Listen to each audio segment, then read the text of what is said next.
नमस्कार मित्रों, मैं नीरज पांडे। आप देख रहे हैं मेरा यूट्यूब चैनल नीरज विद मैं जीएस। आज मैं चर्चा करूंगा मित्रों परमाणु बम, जिसका असली नाम या कह सकते हैं एक दूसरा नाम क्या है, नाभ।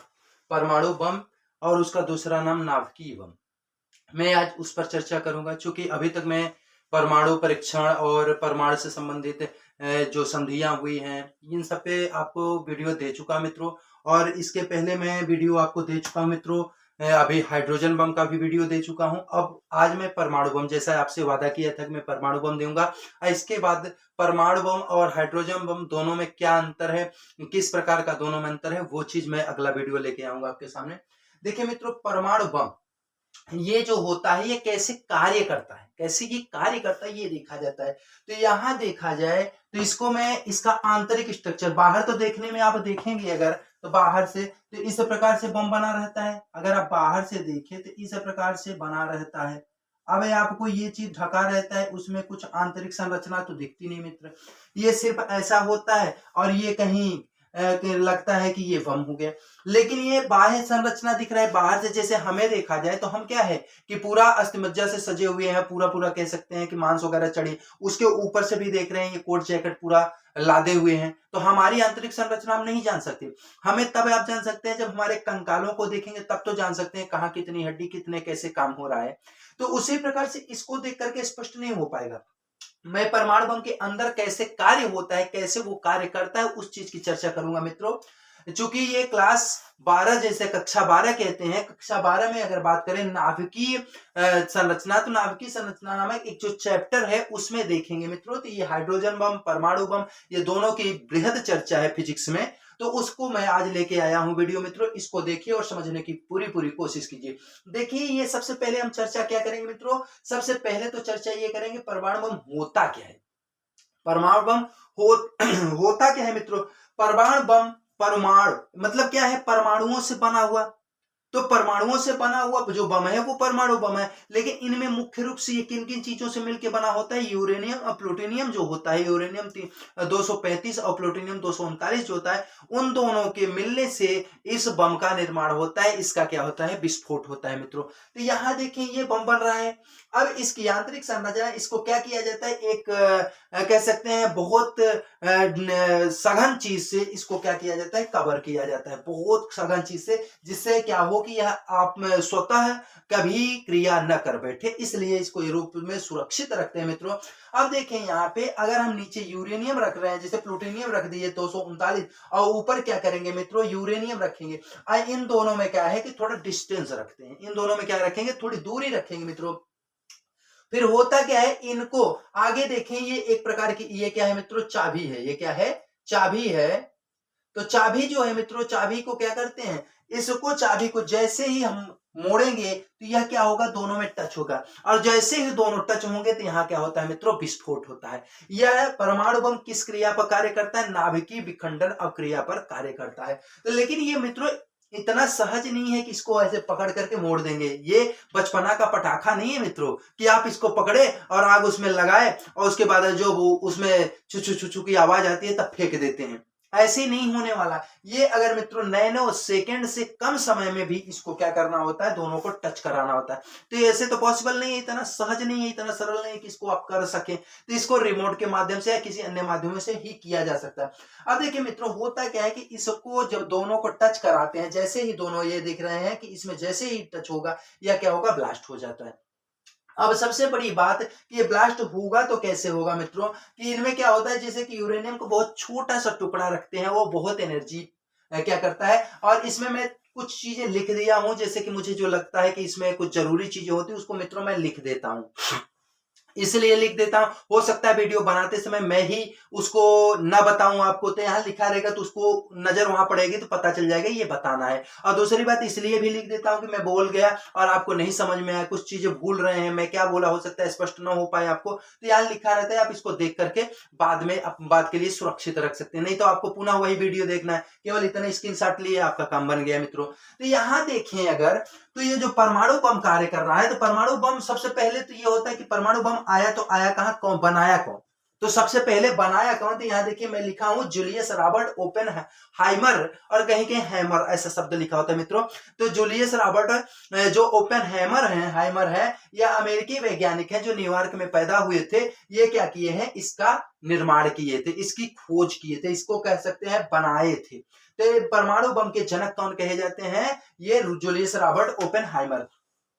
अब मित्रों होता क्या है कि जब इसका विस्फोट हुआ, ये बन के तैयार हो गया, इसके पिता का नाम आपको पता चल गया, और ये भी बताया गया प्रत्येक टुकड़े का द्रव्यमान जो होता है क्रांतिक द्रव्यमान से क्या होता है? कम होता है। और यह क्यों कम होता है? जिससे कि यह क्या है कि अंतरिक्ष से आने वाली किरणें या उनमें स्वतः उत्सर्जित होने वाली किरणों से यह क्या करे कि स्वतः क्रिया न कर बैठे, इसलिए इनका क्या होता है? क्रांतिक द्रव्यमान से प्रत्येक टुकड़े का द्रव्यमान का होता है कम होता है मित्रों। अब आगे बात करें, अब हम बात करते हैं कि अगर यह विस्फोट हो जाए मित्रों तो क्या होगा? अगर यह बम विस्फोट हो जाए तो क्या होगा? जब यह बम दोनों जैसे ही कुंजी के माध्यम से इसको मिलाते हैं, इस की के माध्यम से जैसे ही मिलाते हैं मित्रों, इसमें बहुत भयंकर विस्फोट होता है। और बेहद भयंकर विस्फोट जब होगा तो इसमें आप कह सकते हैं 10 की घात 7 अंश डिग्री सेल्सियस कह सकते हैं, इतने ताप निकलेगा मित्रों। लगभग 1 करोड़ों में ताप होता है, करोड़ों डिग्री सेल्सियस का ताप इसमें निकलेगा। और इसमें से निकलने वाली क्या होती है? पराबैंगनी किरणें होती हैं, एक्स किरणें होती हैं, गामा किरणें होते हैं, रेडियो एक्टिव तत्व होते हैं मित्रों। अब सबसे बड़ी बात यहाँ हम आपको हाइड्रोजन बम बता चुके हैं, तो इसमें ये चीज देखना है कि अगर इसकी बात हम करें मित्रों, तो ये बात अगर हम करते हैं, इसको थोड़ा इरेज कर देते हैं। देखिए इसकी अगर हम बात करें मित्रों, तो ये क्या है कि क्या करेगा? जैसे विस्फोट हुआ तो सामान्य विस्फोट होगा, कैसे होगा? इसमें मेन बात देखो, हाइड्रोजन बम को मैं बताया हूं कि हाइड्रोजन बम विस्फोट करते ही समय बहुत सारा एनर्जी निकालता है। जैसे इस पर जब बराबर हम, ये कैसे विस्फोट हो रहा है? चूंकि इस पर बराबर हम क्या कर रहे हैं? न्यूट्रॉन का बौछार करा रहे हैं। और जैसे ही न्यूट्रॉन का बराबर बौछार कराएंगे तो ये एक कह सकते हैं चैन वाली प्रक्रिया स्टार्ट हो जाती है, विखंडन प्रक्रिया, धीरे धीरे विखंडन प्रक्रिया स्टार्ट हो जाती है, और इसको इतना हीट कर देता है मित्रों कि यह उसी के कारण विस्फोट करता है। और जब विस्फोट करता है मित्रों तो इसमें देखेंगे इतनी अपार ऊर्जा निकलती है, एक छोटा सा यूरेनियम एक अपार ऊर्जा निकालता है, और उस अपार ऊर्जा के कारण ही क्या होता है कि जिस समय विस्फोट होता है तो सामने व्यक्ति, अगर कोई व्यक्ति नंगी आंखों से देखना चाहे, मतलब वहां पे कुछ विशेष लेंस वगैरह ना लगाया रहे, तो उसकी आंखें भी खराब हो सकती है मित्रों। और खासतौर से इसको देखना भी नहीं चाहिए अगर विस्फोट कहीं हो रहा है तो।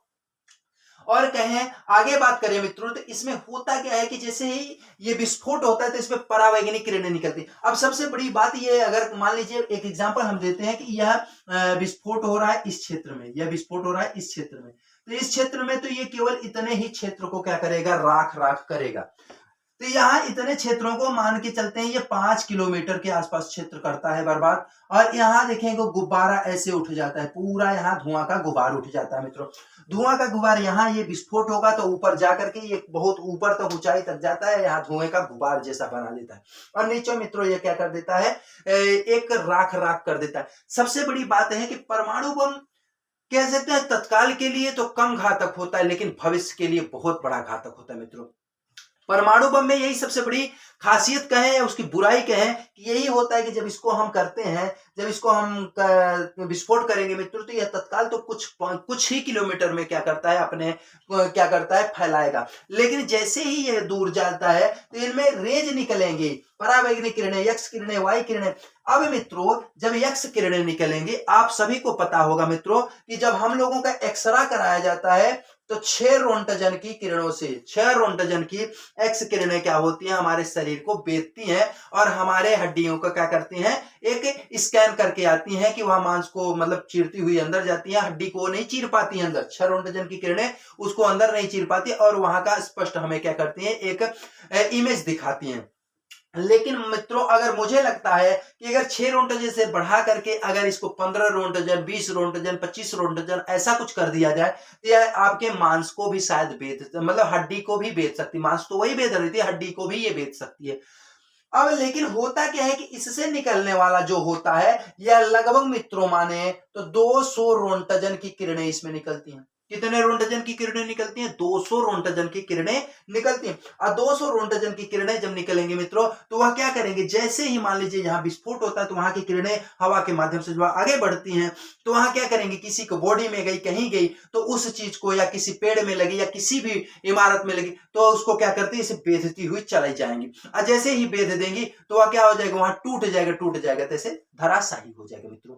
ये होता है एक्स किरणों का गुण या इसका दोष, जो कहना चाहें आप। जो कि सदुपयोग करेंगे तो गुण होता है, दुरुपयोग करेंगे तो दोष होगा। ज्यादा मात्रा में करेंगे तो दोष होगा, कम मात्रा में करेंगे तो इसी से हम एक्सरे कर रहे हैं। अब आगे मित्रों बात करी जाए कि इससे भी भयानक क्या होती हैं, गामा किरणें। इससे भी भयानक क्या होती हैं, गामा किरणें। अब गामा किरणें आप इस प्रकार की एक संरचना देखे होंगे, इस प्रकार की अगर देखे होंगे मित्रों, तो इस प्रकार की एक संरचना देखे होंगे आप। तो इनमें इस प्रकार से संरचना देखे होंगे मित्रों, मुझे पूरा पूरा विश्वास है कि आप अवश्य ही देखे होंगे। इसको क्या कहते हैं मित्रों, डीएनए की संरचना। ये क्या है, डीएनए की संरचना। अब डीएनए की जो संरचना होती है, इसी में तो सारे अंगों का क्या होता है, विकास होता है। इसी के माध्यम से तो क्या होता है कि आपके पिता से आपके आप में और ऐसे सब प्राणियों में वंशानुगत क्या होते हैं, सब कुछ बनता चला जाता है उसी के आधार पे। लेकिन जो गामा किरणें होती हैं, यह क्या करते हैं, ये जो लाइनें जो दिख रही हैं, यह किस चीज को दिखाता, डिनोट करता है, यह आपके सारे अंगों को डिनोट कर रहा है मित्रों। जैसे मान लीजिए एग्जांपल हम लेते हैं, हाथ, पैर, कान, नाक, ये सारे चीजों को दिखा रहा है। हृदय दिखा रहा है, आपका फेफड़ा दिखा रहा है, ये सारी चीजों को। लेकिन गामा किरणें करती क्या है मित्रों, इन्हीं में से किसी लाइनों को हटा देंगी या इन्हीं में से ज्यादातर लाइनों को हटा देंगी। और जिन जिन लाइनों को ये हटा देगी, मान लीजिए पिता में जो है, पिता में अगर ये लाइनें हट गई तो उसके बच्चे में डीएनए उसी का तो जा रहा है, तो उसके बच्चों में क्या होगा, ये 3-4 लाइनें जाएंगी ही नहीं। तो बच्चा कैसा पैदा होगा, लंगड़ा पैदा होगा, लूला पैदा होगा, बिना हृदय वाला पैदा होगा, बिना आंख वाला पैदा होगा, बिना कान वाला पैदा, मतलब पिता में जो डीएनए का वो पार्ट गायब हो जाएगा, वो बच्चे में नहीं जाएगा। और अगर वो उस बच्चे में नहीं गया तो उसके आने वाली पीढ़ी में भी नहीं जाएगा, फिर आने वाली पीढ़ी में, मतलब इसकी पूरी पीढ़ी क्या होगी, लूली लंगड़ी पैदा होगी। तो सबसे बड़ी बात मित्रों यहाँ क्या है कि परमाणु बम जो तुरंत विस्फोट करता है, उससे दिक्कत नहीं, दिक्कत होती है इसमें जो किरणें निकलती हैं। और यह किरणें क्या होती हैं, थोड़ी दूर नहीं जाती हैं मित्रों, यह किरणें जाती हैं, कह सकते हैं कि लगभग सैकड़ों या हजारों मील दूर जाती हैं, सैकड़ों या हजारों मील दूर जाती हैं मित्रों। तो यह सैकड़ों मील दूर जब गई तो उतने क्षेत्र में हवा के माध्यम से यह अपने प्रभाव को दिखाती हैं, उतने क्षेत्र को यह क्या कर देती हैं, लंगड़ा लूला ग्रस्त कर देती हैं, अर्थात उस चीज को क्या कर देती हैं, यहाँ पे कहा जाए मित्रों तो अपंगता या वहां पे लोगों का जीवन दूभर कर देती हैं। अब ये बात आगे करें मित्रों, तो इनमें रेडियो एक्टिव तत्व निकलते हैं, रेडियो एक्टिव किरणें भी निकलती हैं। रेडियो एक्टिव किरणें क्या होती हैं कि आप जानते हैं कि लगभग 90 प्लस या 92 प्लस कहें, 92 के ऊपर वाले जो तत्व होते हैं, वो स्वतः रेडियो एक्टिव तत्व होते हैं। वो खुद का रेडियो एक्टिव तत्वों का क्या करते हैं, किरणों का क्या करते हैं, वह उत्सर्जन करते रहते हैं मित्रों। तो ये जब किरणों का उत्सर्जन करेगा और ये हमेशा अनवरत करते रहे, इनका जो समय सीमा होता है, कहा जाए लगभग माना जाए, जहां तक मैं जानता हूं कि ये 2.5 से 3 लाख वर्ष के बाद इसका क्या होता है, समापन होगा। इस किरणों का जो प्रभाव समाप्त होगा और 2.5 से 3 लाख वर्षों बाद होगा। तो मित्रों कहा जाए तो कई सारे वर्ष बीत जाएंगे, कई सारी पीढ़ियां बीत जाएंगी, तब इसका प्रभाव होगा। अभी तक कहा जाए तो इसको पहली बार यूज किया गया था, परमाणु बम को 6 दिसंबर को, दिसंबर नहीं है मित्रों, 6 अगस्त को डाला गया था, 6 अगस्त 1945, 6 अगस्त 1945 और फिर 9 अगस्त 1945, 9 अगस्त 1945। ये मित्रों क्या होता है कि 6 अगस्त 1945 को अमेरिका के द्वारा जापान पे पहला परमाणु बम गिराया गया था। और वह क्यों गिराया गया था, चूंकि उस समय द्वितीय विश्व युद्ध प्रारंभ था। 39 से 45 के बीच क्या था मित्रों, द्वितीय विश्व युद्ध था। और उसी समय क्या था कि जापान क्या किया कि उनको अमेरिका के नौसैनिकों को कुछ बेड़े पे क्या किया था, वार कर दिया, जिससे उसके कुछ सैनिक मर गए थे।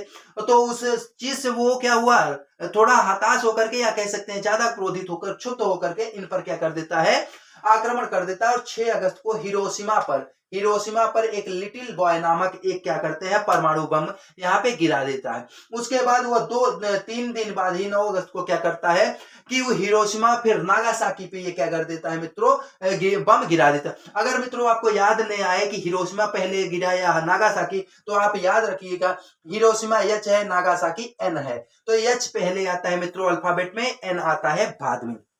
तो हिरोशिमा पे पहले गिराया गया बम और नागासाकी पे बाद में बम गिराया गया।